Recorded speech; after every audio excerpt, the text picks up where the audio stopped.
भारत किसी को अपने फैसलों पर वीटो लगाने नहीं देगा। जयशंकर बोले, विश्व के लिए जो सही होगा बिना डरे कहेंगे।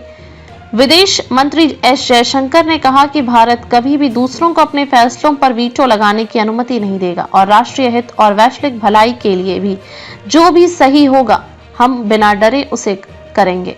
हमें खुद की विरासत पर गर्व करना होगा। शनिवार को मुंबई में एक समारोह के लिए एक वीडियो संदेश में जयशंकर ने कहा कि जब भारत वैश्विक स्तर पर अधिक गहराई से जुड़ता है तो इसके परिणाम वास्तव में गहरे होते हैं।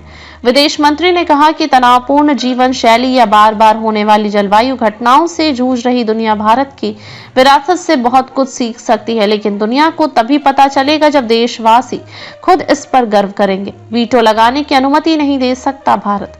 जयशंकर ने आगे कहा कि भारत अनिवार्य रूप से प्रगति करेगा, लेकिन उसे अपनी भारतीयता को खोए बिना ऐसा करना होगा। तभी हम वास्तव में दुनिया में एक अग्रणी शक्ति के रूप में उभर सकते हैं। उन्होंने कहा कि हम अपने राष्ट्रीय हित के वैश्विक भलाई के लिए जो भी सही होगा वो बिना किसी डर से करेंगे। भारत कभी भी दूसरों को अपने विकल्पों पर वीटो लगाने की अनुमति नहीं दे सकता है। अपनी विरासत और परंपराओं को समझना होगा।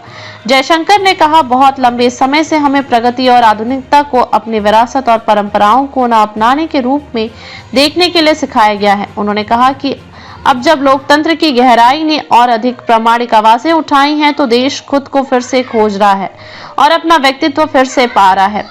युवा पीढ़ी को विरासत के मूल्य समझने होंगे। जयशंकर ने कहा कि भारत एक असाधारण राष्ट्र है क्योंकि यह एक सभ्यता वाला देश है।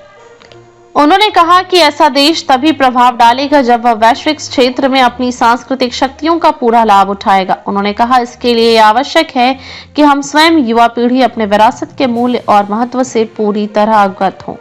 विदेश मंत्री ने आगे कहा कि वैश्विक मंच पर उसने खुद को एक स्वतंत्र शक्ति के रूप में स्थापित किया है, लेकिन वैश्विक भलाई, विशेष रूप से वैश्विक दक्षिण की भलाई के लिए प्रतिबद्ध है। जयशंकर ने कहा, हालांकि लंबे समय से हमारे लिए जो बाधाएं और सीमाएं बनी हुई हैं वे अभी भी बरकरार हैं। ऐसे दृष्टिकोण और विचारधाराएं हैं जो अधिक निराशावादी हैं और यहाँ तक कि हमें नीचा दिखाने वाली हैं।